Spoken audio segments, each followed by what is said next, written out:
Bonsoir à tous et à toutes, j'espère que vous allez bien. Continuons ensemble notre lecture du livret Paisible comme un étang de forêt, une méditation d'Ajahn Chah. Nous en étions à la partie 4, méditation et pratique formelle.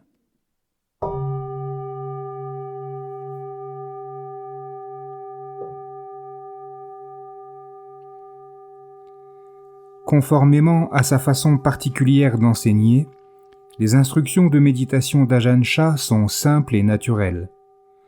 Habituellement, il dit simplement aux gens de s'asseoir et d'observer leur respiration, ou de marcher et d'être attentifs à leur corps. Puis, au bout d'un certain temps, il leur demande dans ces deux postures de commencer à examiner leur cœur et leur esprit pour en connaître la nature et les caractéristiques. Parfois, c'est la seule instruction qu'il donne pour commencer. Ajahn Chah veille à ce que l'on ne confonde jamais les méthodes de pratique avec le Dhamma. Le Dhamma est ce qui est, tandis que la pratique du Dhamma inclut tous les moyens permettant d'appréhender clairement la véritable nature et les caractéristiques de ce qui est, de notre monde, de notre corps et de notre esprit. Par conséquent, Ajahn Chah ne met l'accent sur aucune technique en particulier. Il souhaite que les méditants apprennent dès le début à développer leur propre force intérieure et leur indépendance dans la pratique. Ils peuvent poser des questions si nécessaire, mais ils doivent s'appuyer sur leur propre capacité à veiller sur leur esprit et à le comprendre, ainsi que sur leur propre sagesse pour éclairer leur expérience. Néanmoins, après avoir passé un certain temps à Wat Pat Pong, en pratiquant seul, en apprenant de certains moines plus anciens et en écoutant de nombreux enseignements sur le Dhamma, ainsi que les réponses données à de nombreuses questions, on apprend quelques subtilités de la pratique formelle.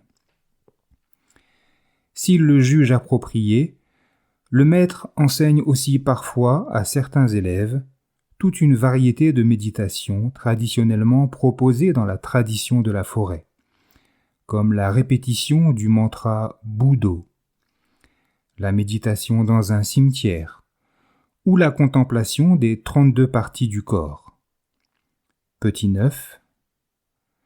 Il s'agit de contempler les 5 parties externes du corps, les cheveux, les poils, les dents, les ongles et la peau, puis les composants intérieurs du corps, os, sang, chair, organes, etc. Le but de cette contemplation est de diminuer notre attirance et notre attachement au corps humain. Hormis cela, la méditation est pratiquée de manière directe et simple. Pour la méditation assise, Ajahn Chah dit qu'il est préférable d'avoir une posture équilibrée, le dos droit, les jambes croisées si possible, ou dans une position qui maintienne le dos et la tête bien droits, et la poitrine ouverte pour libérer la respiration. On doit ensuite rester immobile pour permettre au corps de se poser et de se calmer, et préparer ainsi la première partie de la méditation, l'observation de la respiration. La première instruction qui est donnée est de calmer et de concentrer l'esprit. On focalise l'attention sur la respiration de manière simple et naturelle, en lui permettant d'aller et venir sans intervenir. Comme point de focalisation, on utilise la sensation, le ressenti direct du souffle lorsqu'il entre et sort des narines. On continue à suivre tranquillement la sensation du souffle aussi longtemps que possible. Chaque fois que l'on remarque que l'esprit s'est évadé, ce qui se produira des milliers de fois jusqu'à ce qu'il soit entraîné, on revient doucement à la focalisation de l'attention sur le souffle. Cette méditation est un moyen d'utiliser notre expérience la plus immédiate. la réalité constamment changeante de la respiration pour concentrer l'esprit. Il est demandé aux apprentis méditants de continuer patiemment à faire ce simple exercice qui aura pour conséquence de renforcer la capacité de l'esprit à se concentrer et à voir les choses clairement. Cette pratique très simple de concentration sur la respiration peut aboutir aux niveaux les plus élevés de samadhi et d'absorption méditative. Cependant, l'absorption n'est pas le but de la pratique enseignée par Ajahn Chah, même si, pour certains, cela peut se produire naturellement au cours de la méditation. Les élèves sont invités à utiliser la concentration et le calme qu'ils développent en gardant l'attention focalisée sur la respiration pour accéder au deuxième aspect de la pratique. Une fois que l'esprit est suffisamment calme et concentré, on doit commencer à examiner le fonctionnement du corps et de l'esprit. Examiner ou contempler ne signifie pas penser, mais plutôt ressentir, expérimenter directement la façon dont notre monde se meut. Ajahn Chah conseille souvent d'examiner les agrégats du corps et de l'esprit. Petit 10. Le Bouddha a appelé les 5 agrégats les différentes catégories de facteurs qui composent l'ensemble corps-esprit, que nous appelons moi. La forme physique, les ressentis, les perceptions liées à la mémoire, les fabrications mentales, pensée, imagination, réaction, volition, etc., et la conscience sensorielle. On commence par le corps et on constate immédiatement qu'il s'agit d'un jeu des sens en mouvement permanent. Il y a des éléments chauds, froids, lumineux, sombres, doux, durs, lourds, légers, etc. On examine l'agrégat des ressentis, les sentiments et les sensations physiques qui peuvent être agréables, désagréables ou neutres. Et on remarque qu'ils changent à tout instant. On note aussi le jeu des perceptions, de la mémoire et de la pensée, des réactions et de la volition, de la conscience sensorielle, et ce que chacune de ces expériences apporte de nouveau à chaque instant. On découvre que la vie est une interaction dynamique de ces agrégats. Ils apparaissent, changent et disparaissent. Il y a les objets des sens, les ressentis, l'identification aux ressentis, les réactions et les pensées que tous ces processus entraînent encore et encore.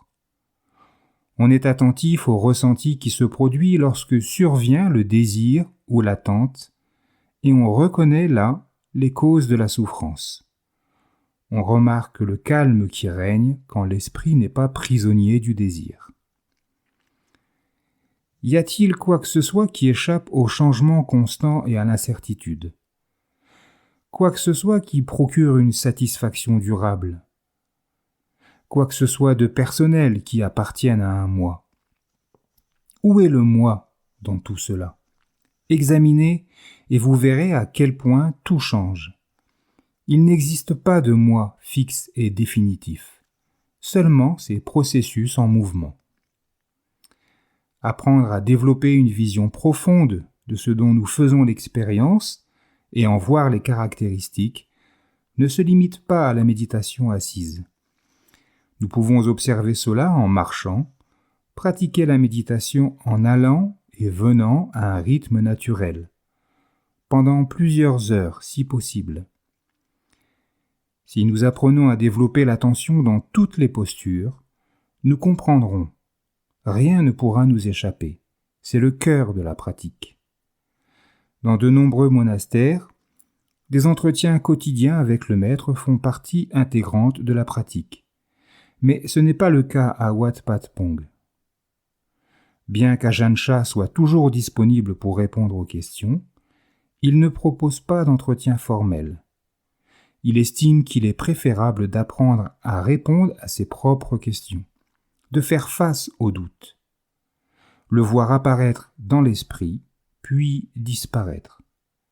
Rien ni personne ne peut nous libérer si ce n'est notre propre compréhension.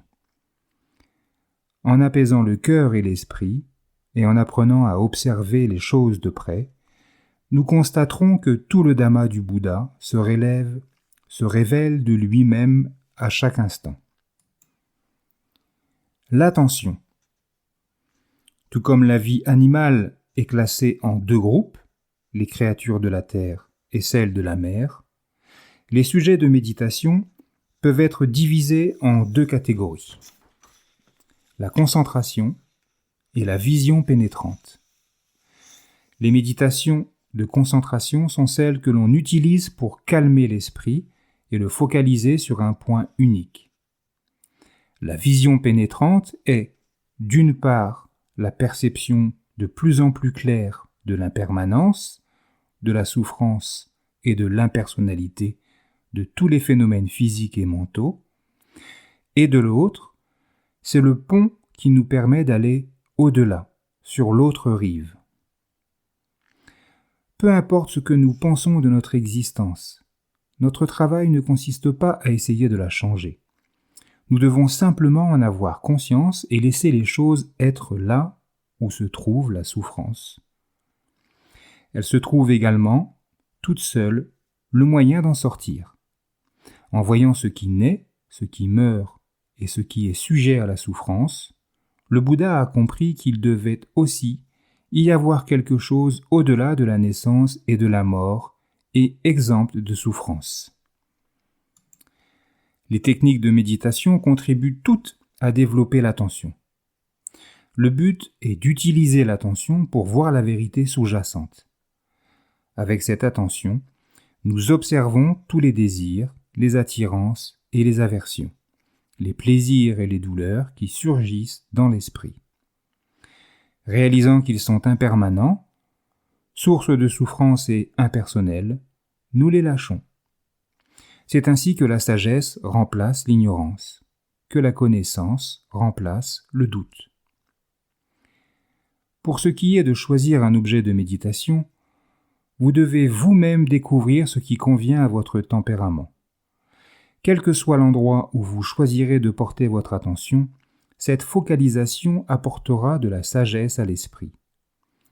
Être pleinement attentif, c'est savoir ce qui est présent, le noter mentalement, en être conscient. Avoir une claire compréhension signifie connaître le contexte dans lequel le présent se produit. Lorsque l'attention et la claire compréhension agissent de concert, leur compagne, la sagesse, apparaît toujours pour les aider à mener à bien leurs tâches. Observez l'esprit. Observez le processus d'apparition et de cessation des phénomènes physiques et mentaux. Au début, le mouvement est constant. Dès qu'une chose passe, une autre apparaît, et il semble que nous en voyons apparaître toujours plus. Avec le temps, nous voyons plus clairement. Nous comprenons comment les choses se produisent si rapidement, jusqu'au moment où elles apparaissent, cessent et n'apparaissent plus. Avec une attention finement aiguisée, on découvre à qui toutes ces choses appartiennent vraiment. Pensez-vous que ceci est votre monde? Que ce corps vous appartient? Le monde appartient au monde, et ce corps appartient à ce corps. Si vous dites à votre corps « ne vieillis pas », vous écoute-t-il? Votre estomac a-t-il besoin de votre permission pour tomber malade? Nous ne sommes que des locataires dans cette maison, ce corps. Pourquoi ne pas essayer de découvrir à qui il appartient vraiment? L'essence de Vipassana. Observer son esprit. Commencez la pratique en vous asseyant le dos bien droit et en étant attentif. Vous pouvez vous asseoir sur le sol ou sur une chaise. Au début, vous n'avez pas besoin de fixer votre attention sur grand-chose. Soyez simplement attentif à l'inspiration et à l'expiration. Si cela peut vous aider, répétez le mot « Buddho », « Dhammo » ou « Sangho » comme un mantra pendant que vous observez l'air entrer et sortir. Dans cette attention au souffle, vous ne devez pas forcer. Si vous essayez de contrôler votre respiration, la pratique ne sera pas correcte. Vous pourrez avoir l'impression que votre respiration est trop brève ou trop longue, trop légère ou trop pesante. Il vous semblera peut-être que vous ne respirez pas correctement ou que vous ne vous sentez pas bien. Dans tous les cas, laissez-la faire. Permettez à la respiration de se réguler d'elle-même, et l'air finira par entrer et sortir tranquillement. Lorsque vous avez conscience que ce mouvement de l'air est bien régulé et fermement établi, la respiration est correcte. Si, à un certain moment, vous êtes distrait, arrêtez-vous et recentrez votre attention sur la respiration. Au début, quand vous vous concentrez, l'esprit veut orienter les choses d'une certaine manière. Mais ne contrôlez pas la respiration et ne vous en inquiétez pas. Contentez-vous de l'observer et de le laisser être. Et puis, persévérez, et le samadhi s'approfondira tout seul. Tandis que vous continuez à vous entraîner ainsi, il est possible que la respiration semble s'arrêter. Mais là encore, n'ayez pas peur. C'est seulement votre perception du souffle qui s'est arrêtée. Les facteurs subtils continuent. Le moment venu, le souffle reviendra de lui-même, comme avant. Si vous pouvez calmer votre esprit de cette façon, partout où vous vous trouverez, que ce soit assis sur une chaise, en voiture ou en bateau, vous serez en mesure de poser votre attention et de pénétrer instantanément dans un état de calme. Où que vous soyez, vous pourrez vous asseoir en méditation. Une fois arrivé à ce stade, vous avez une meilleure idée de la voie, mais vous devez également contempler les objets des sens. Une fois que votre esprit est apaisé, tournez-le vers des objets visuels, des sons, des odeurs, des saveurs, des contacts, des pensées, des objets mentaux, des facteurs mentaux. Quelle que soit la chose qui se présente, étudiez-la de près. Voyez si vous l'aimez ou pas, si elle vous plaît ou pas, mais ne vous engagez pas plus avant. Cette attirance et cette aversion ne sont que des réactions au monde, des apparences. Vous devez voir un niveau plus profond. Ensuite, si, à première vue, une certaine chose vous semble bonne ou mauvaise, vous verrez qu'en réalité, elle est impermanente, insatisfaisante et impersonnelle. Classez tout ce qui se présente dans l'une de ces trois catégories. Le bon, le mauvais, le mal, le merveilleux. Peu importe, rangez-le là. C'est la voie de Vipassana, par laquelle tout est apaisé. Si vous pratiquez ainsi, la connaissance et la vision pénétrante de l'impermanence, de l'insatisfaction et de l'impersonnalité ne tarderont pas à se révéler. C'est le début de la vraie sagesse, le cœur de la méditation qui mène à la libération. Soyez conscient de tout ce que la vie vous présente. Observez tout. Ne cessez pas vos efforts. Connaissez la vérité. Apprenez à renoncer, à vous libérer, à atteindre la paix.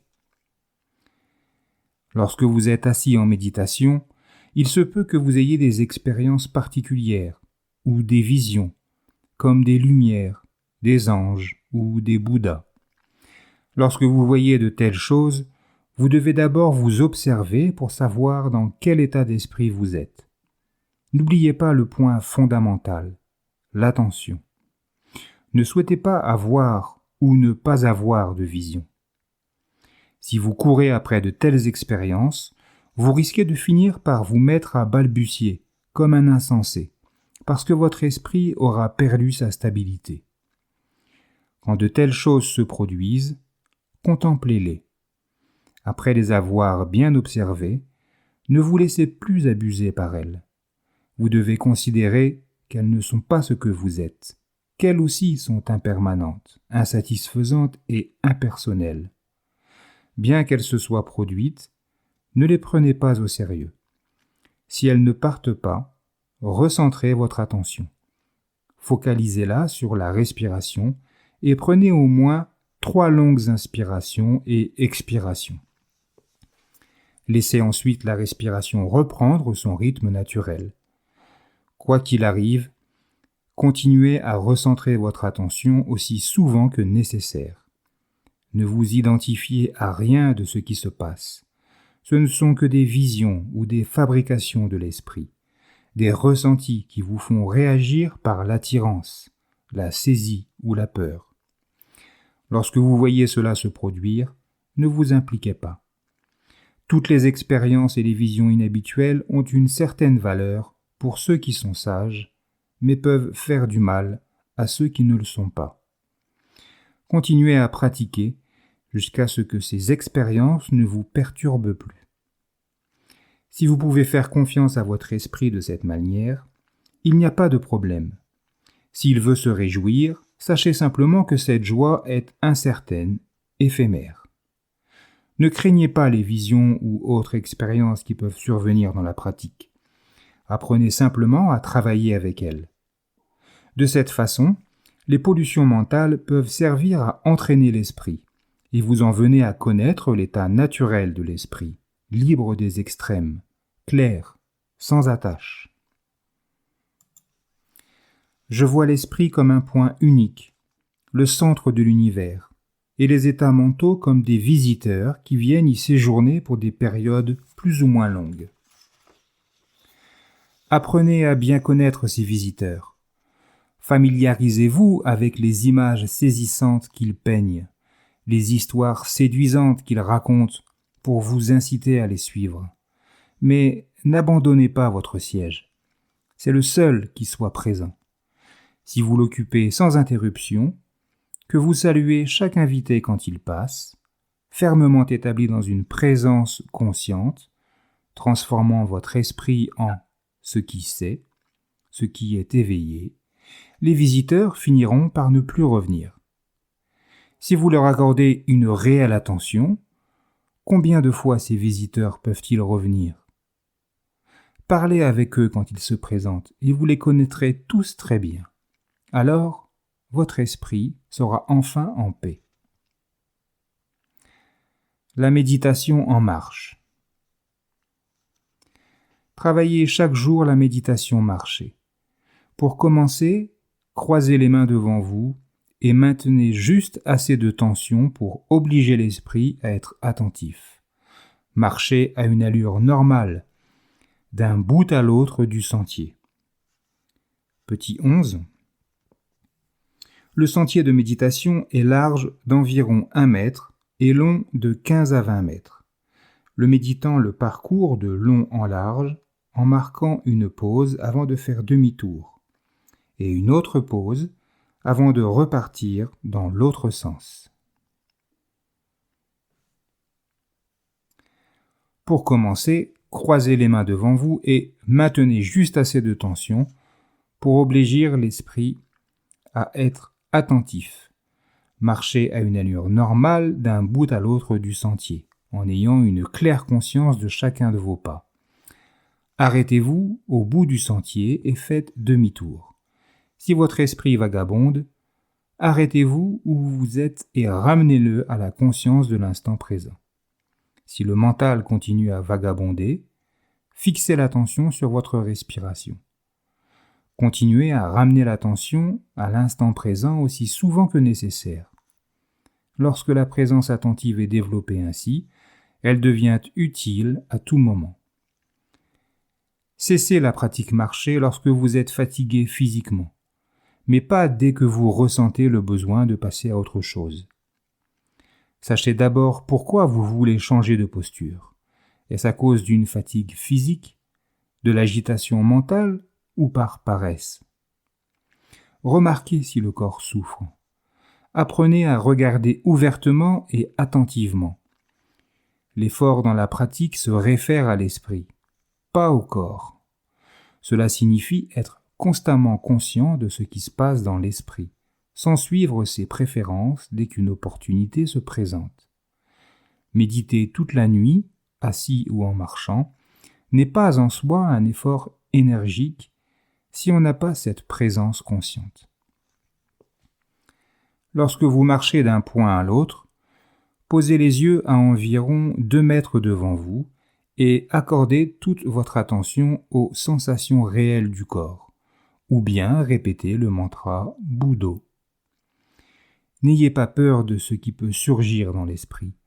Remettez les choses en question. Apprenez à les connaître. La vérité est bien plus vaste que les pensées ou les ressentis.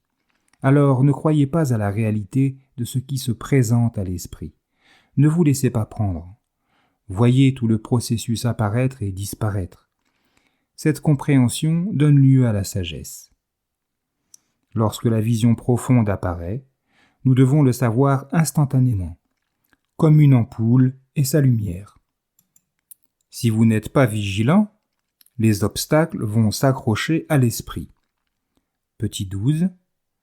Les 5 obstacles de la vision claire et la sagesse dont parle le Bouddha sont l'avidité, l'aversion, l'agitation, l'apathie et le doute.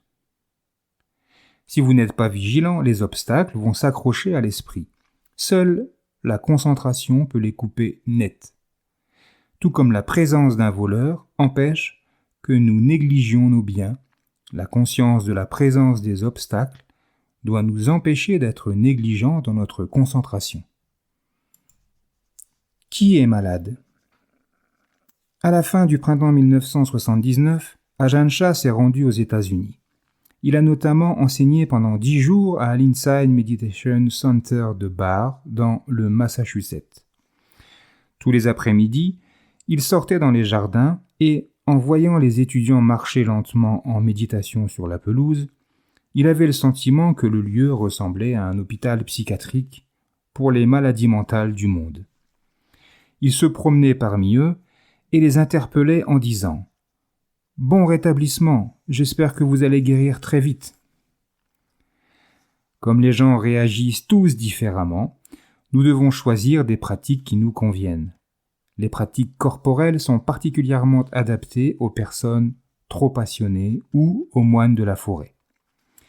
Dans les méditations sur le corps, il s'agit d'observer le corps en profondeur, de voir les parties qui le composent réellement. Commencer par la tête, les cheveux, les poils, les ongles, les dents, la peau. Voyez-les partout où ils sont présents dans le corps. Séparez-les des autres parties du corps. Ensuite, décollez la peau mentalement et regardez à l'intérieur du corps. Est-ce vraiment attirant? Voir la vraie nature du corps permet de briser les 3 premières entraves. Petit 1. Le sentiment que le corps nous appartient et qu'il est « moi ». Nous verrons qu'il n'est ni nous, ni à nous, que rien dans ce monde ne nous appartient. Petit 2. Le doute sceptique.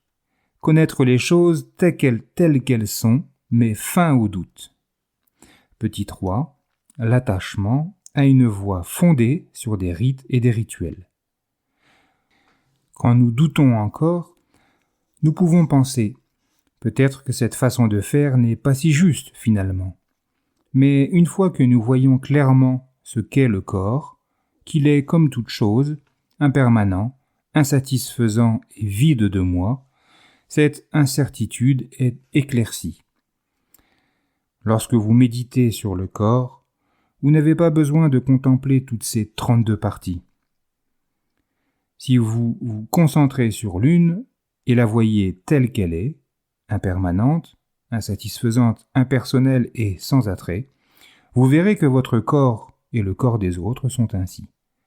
Si vous êtes face à 32 glaçons, il vous suffit d'en toucher un pour savoir qu'ils sont tous froids. Lorsque nous pratiquons la méditation sur l'aspect non attirant du corps, nous développons également la méditation sur la mort. En effet, lorsque nous cultivons l'un des dhammas, nous les cultivons tous. Si nous comprenons vraiment que nous allons bientôt mourir, nous devenons très sensibles à toute vie dans le monde.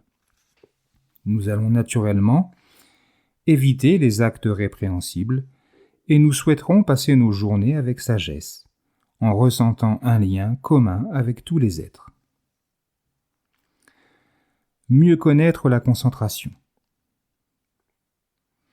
Dans notre pratique, nous pensons que les bruits, les voitures, les voix, les images sont des distractions qui viennent nous déranger quand nous voulons être au calme. Mais qui dérange qui? En fait, c'est nous qui allons les déranger. La voiture, le bruit ne font qu'exprimer leur nature. Nous entravons les choses à cause d'une fausse idée, la croyance que ces choses sont extérieures à nous, et à cause de notre attachement à un idéal de calme et de tranquillité. Apprenez à voir que ce ne sont pas les choses qui nous perturbent, mais que c'est nous qui allons vers elles pour les perturber. Voyez le monde comme un miroir, un reflet de l'esprit. Quand vous comprenez cela, vous pouvez grandir à chaque instant en voyant que chaque expérience révèle la vérité et apporte une nouvelle compréhension. Normalement, l'esprit non entraîné est plein d'inquiétude et d'angoisse. Alors, lorsqu'un peu de tranquillité apparaît grâce à la pratique de la méditation, il est facile de s'y attacher et de confondre les états de tranquillité avec le but ultime de la méditation. Parfois, on peut même penser que l'on a mis fin au désir, à l'avidité et à l'aversion, pour ensuite être à nouveau submergé par ces poisons mentaux. En réalité, il est pire d'être piégé par le calme que par l'agitation, car on essaiera toujours d'échapper à l'agitation, tandis qu'on peut être très content de demeurer dans le calme, sans chercher à aller plus loin. Lorsque la pratique de la méditation profonde donne lieu à des états de félicité extraordinaires, ne vous y attachez pas. Bien que cette paix ait un goût délicieux, elle doit, elle aussi, être considérée comme impermanente, insatisfaisante et impersonnelle. L'absorption n'est pas ce que le Bouddha considérait comme essentiel dans la méditation. Pratiquer sans penser à atteindre un état d'absorption profonde, ni aucun état particulier, il suffit de savoir si l'esprit est calme ou pas, et quel degré de calme ou d'agitation règne à chaque instant. C'est ainsi que la concentration se développera toute seule. Il faut savoir néanmoins que la concentration doit être fermement établie pour que la sagesse apparaisse. Concentrer l'esprit, c'est comme allumer un interrupteur, et la sagesse est la lumière qui en résulte. Sans l'interrupteur, il n'y a pas de lumière. Mais nous ne devons pas perdre notre temps à jouer avec l'interrupteur. On peut dire aussi que la concentration est comme un bol vide, et que la sagesse est la nourriture qui le remplit et qui constitue le repas. Ne soyez pas attachés à un objet de méditation comme un mantra. Sachez à quoi il sert. Si vous parvenez à concentrer votre esprit en utilisant le mantra Buddho, une fois l'esprit concentré, lâchez le mantra. C'est une erreur de penser que cesser de répéter Buddho serait de la paresse. Ce mot signifie l'éveillé, celui qui sait. Alors, si vous devenez quelqu'un qui sait, pourquoi répéter le mot? Persévérance. L'endurance et la modération sont le fondement de la voie. Pour commencer, nous suivons simplement les conseils de la pratique et le calendrier mis en place pour nous-mêmes ou par les responsables d'une retraite ou d'un monastère. Pour dresser un animal, nous devons le réfréner. De même, pour entraîner notre esprit, nous devons le contenir. Un animal difficile à dresser reçoit peu de nourriture. Au monastère, nous avons les pratiques ascétiques qui nous limitent en termes de nourriture, de vêtements et d'espace d'habitation. Elles nous ramènent à l'essentiel et nous libèrent des engouements. Ces pratiques sont le pilier de la concentration. Une attention constante dans toutes les postures et toutes les activités rendra l'esprit calme et clair. Mais ce calme n'est pas le but ultime de la pratique. Les états de tranquillité donnent à l'esprit un repos temporaire, tout comme manger élimine temporairement la faim. Mais la vie ne se limite pas à cela. Vous devez utiliser l'esprit apaisé pour voir les choses sous un jour nouveau, à la lumière de la sagesse. Lorsque le cœur et l'esprit se stabilisent dans cette sagesse, On se situe au-delà des normes habituelles du bien et du mal, et on ne se laisse pas influencer par les circonstances extérieures. Avec la sagesse, même les excréments peuvent être utilisés comme engrais. Toutes nos expériences deviennent source de discernement. Normalement, nous voulons des louanges et nous n'apprécions pas les critiques. Mais avec un esprit clair, nous considérons les deux choses comme également vides. Ainsi, nous pouvons tout abandonner et trouver la paix. Ne vous inquiétez pas du temps qu'il faudra pour obtenir des résultats. Contentez-vous de pratiquer. Pratiquez l'endurance. Si vos jambes vous font mal, dites-vous « Je n'ai pas de jambes ». Si vous avez mal à la tête, pensez « Je n'ai pas de tête ». Si vous avez sommeil quand vous méditez la nuit, dites-vous « Il fait jour ». Pendant la méditation, si vous êtes attentif à la respiration et vous avez des sensations inconfortables dans la poitrine, prenez quelques respirations longues et profondes. Si l'esprit vagabonde, retenez simplement votre souffle et laissez l'esprit aller où il voudra. Vous verrez qu'il n'ira pas bien loin. Vous pouvez changer de posture après un certain temps, mais ne soyez pas esclave de votre agitation ou de votre sentiment d'inconfort. Parfois, il est bon de simplement s'asseoir sur eux. Vous avez chaud, vos jambes sont douloureuses, vous ne pouvez pas vous concentrer. Dites à tout cela de mourir. Les sensations vont devenir de plus en plus intenses et ensuite atteindre un point de rupture, après quoi vous ressentirez calme et fraîcheur. Mais le lendemain, votre esprit ne voudra pas renouveler l'expérience. S'entraîner nécessite des efforts constants. En pratiquant sur une longue période de temps, vous apprendrez quand il est bon de se bousculer un peu et quand il vaut mieux se détendre. Vous apprendrez à faire la différence entre fatigue physique et paresse.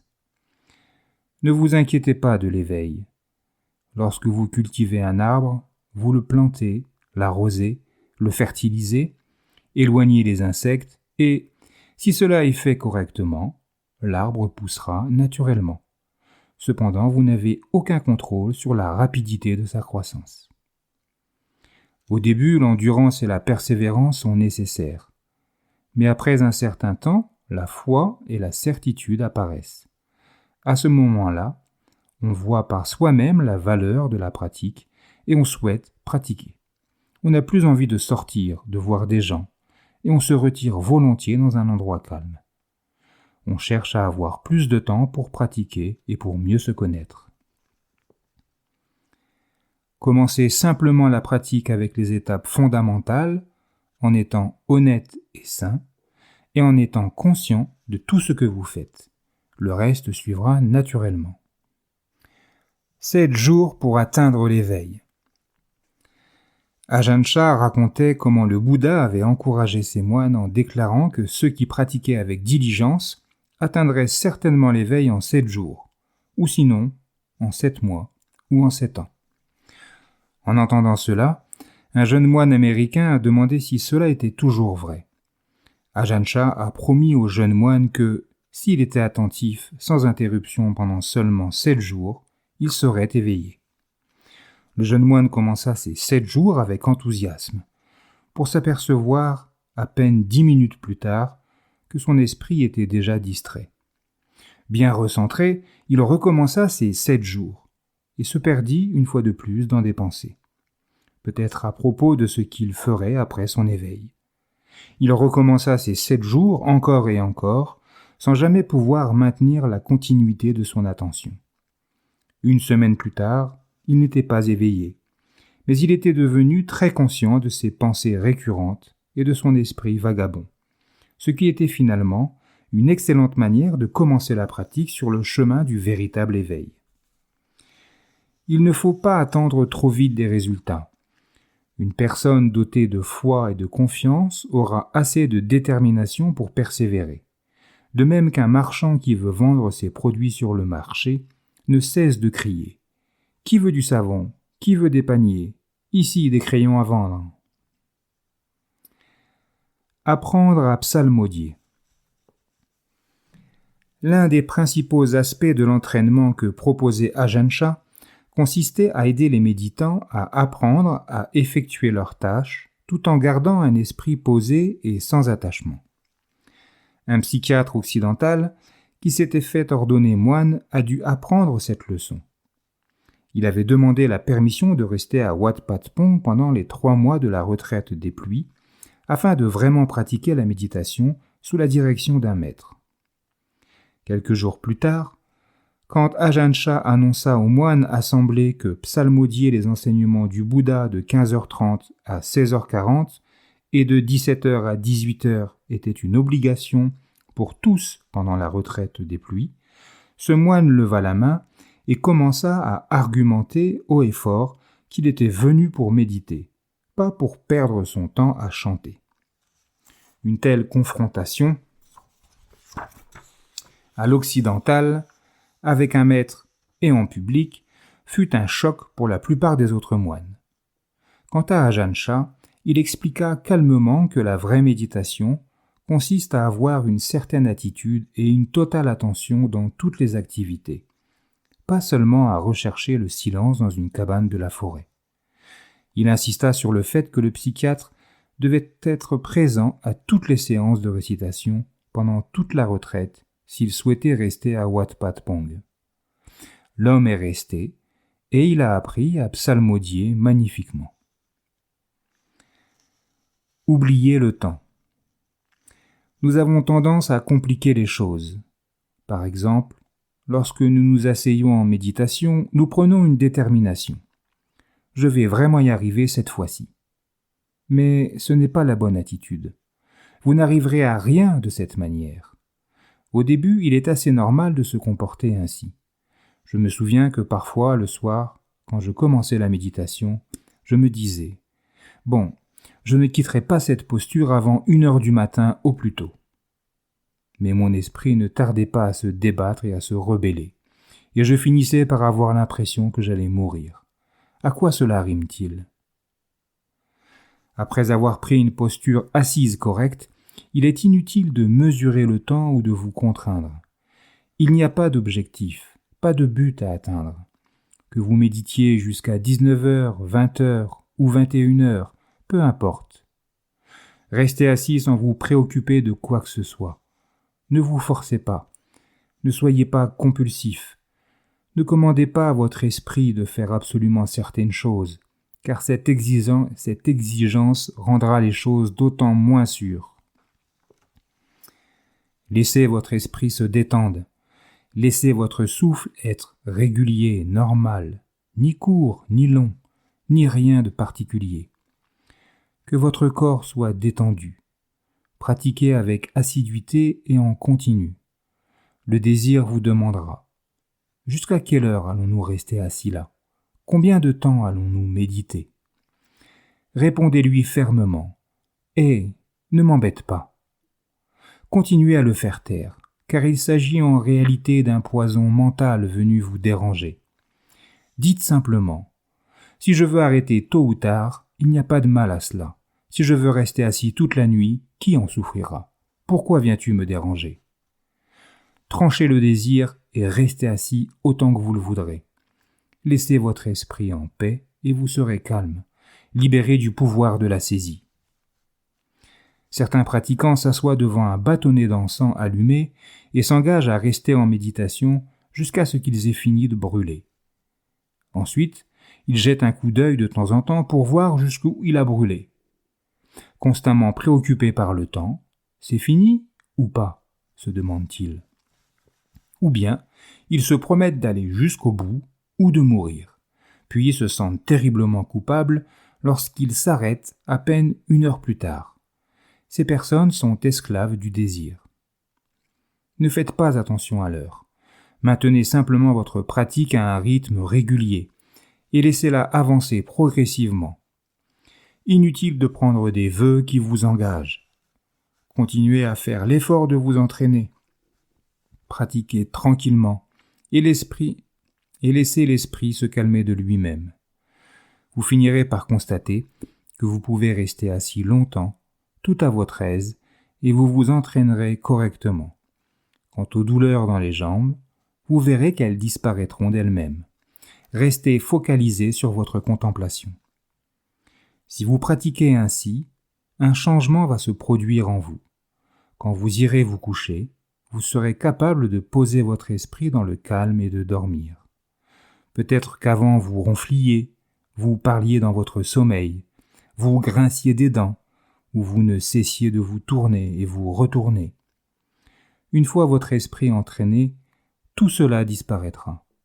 Vous dormirez profondément, mais cela ne vous empêchera pas d'être tout frais au réveil.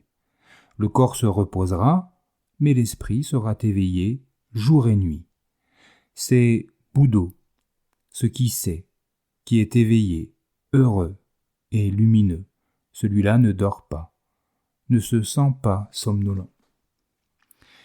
Si vous affermissez votre cœur et votre esprit de cette manière dans votre pratique, vous pourrez vous passer de sommeil pendant 2 ou 3 jours.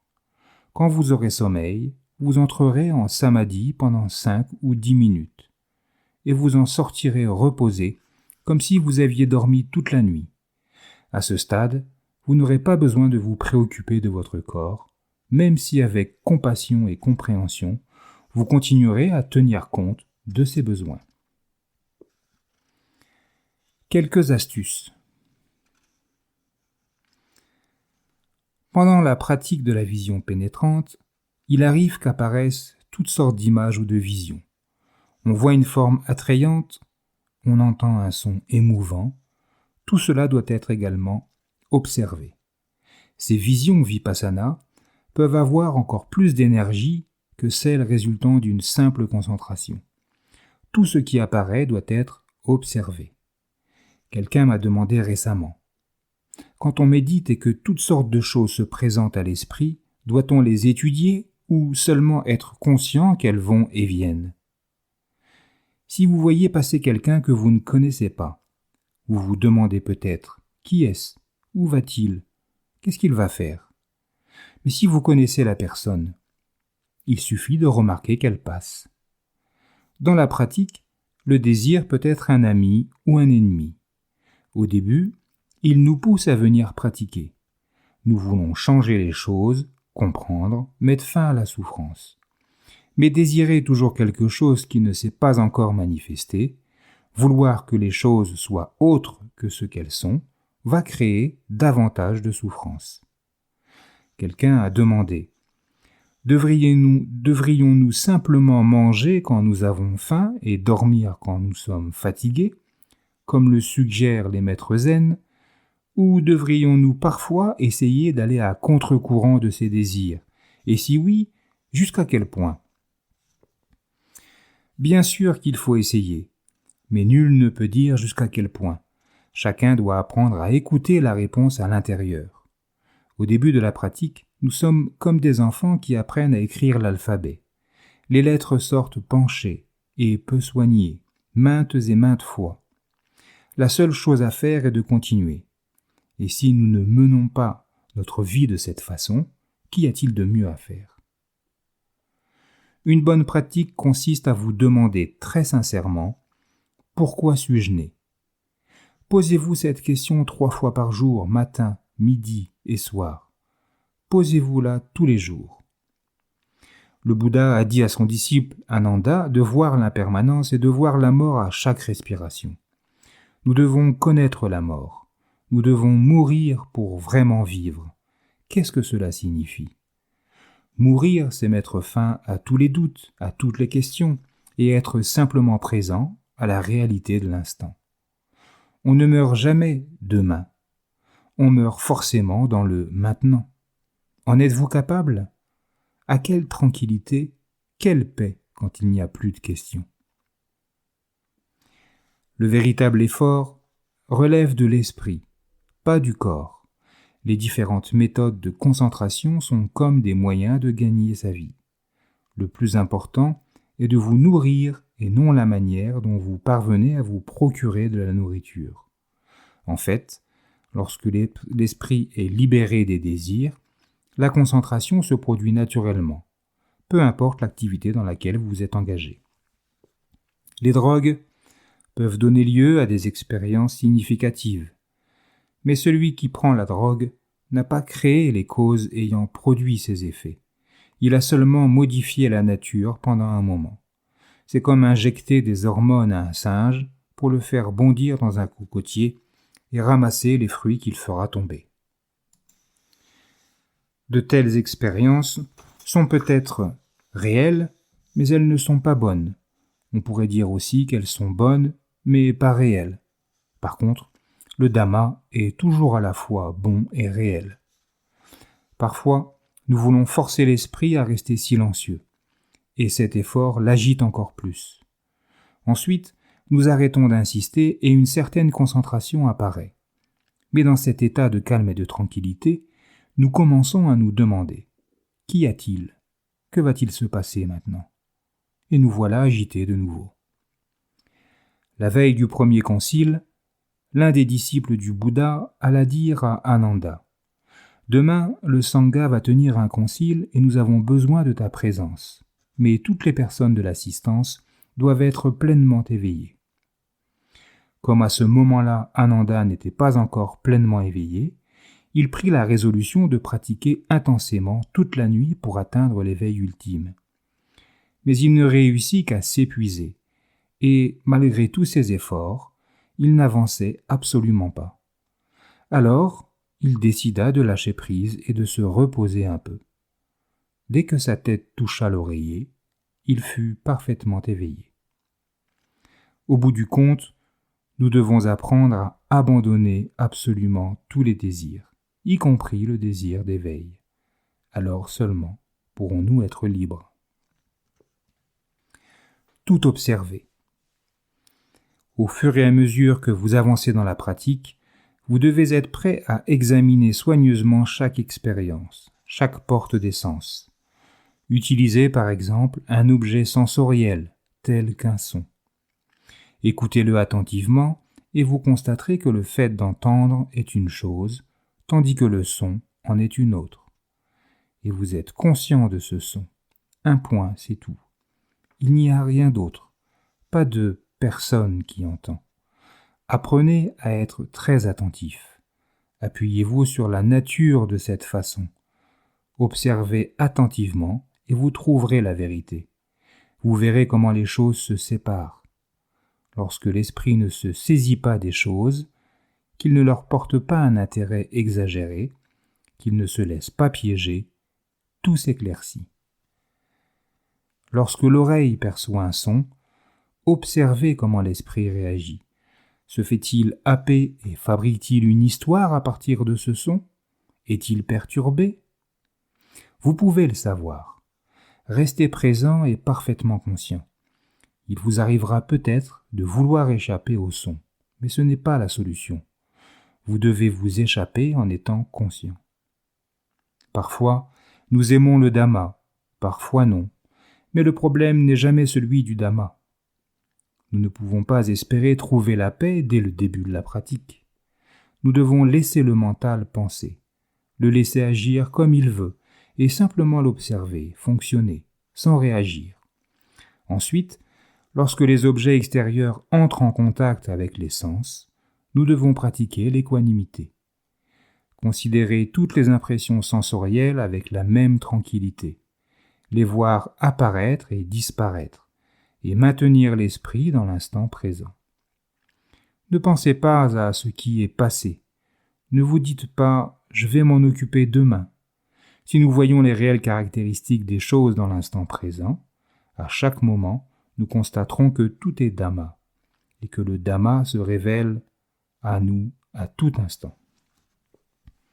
Entraînez l'esprit jusqu'à ce qu'il soit ferme, jusqu'à ce qu'il dépose tout son vécu. Alors les choses se produiront et vous les percevrez sans vous y attacher.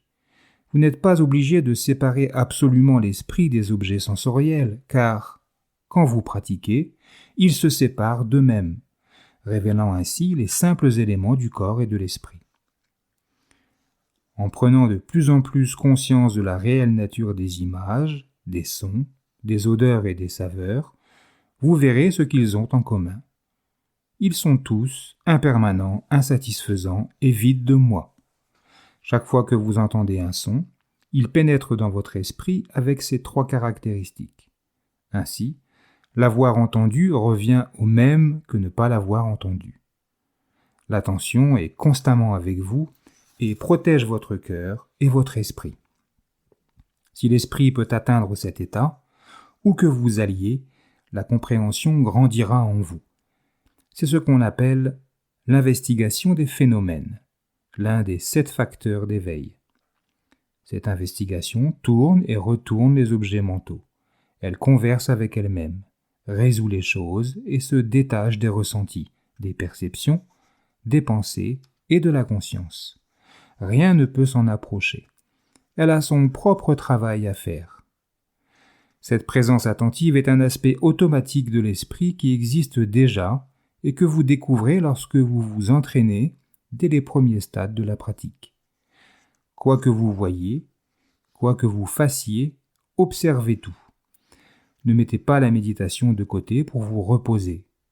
Certaines personnes pensent qu'elles peuvent cesser d'être attentives dès qu'elles sortent d'une période de pratique formelle.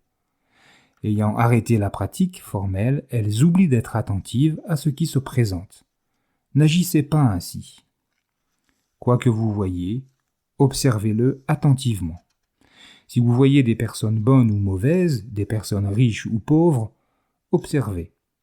Lorsque vous voyez des personnes âgées, des enfants en bas âge, des adolescents ou des adultes, observez tout cela et méditez dessus.